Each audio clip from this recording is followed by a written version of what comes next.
నీ పొగరు క్యాల్కులేట్ చేసే మనుషుల్ని తీసుకొచ్చాను. నా పొగరు క్యాలిక్యులేట్ చేయడానికి నువ్వెవడివి బే? దానికి నా పొగరు ఒప్పుకోవాలి కదా.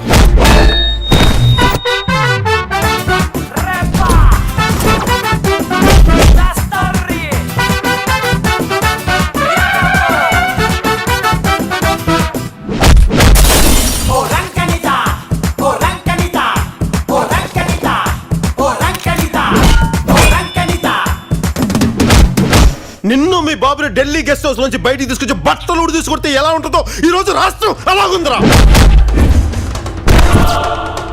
రాయ్, ఉంచుకోవడానికి ఉయ్యాలోగడానికి మీడియా ఎవరికి ఉంపుడుగెత్తే కాదు.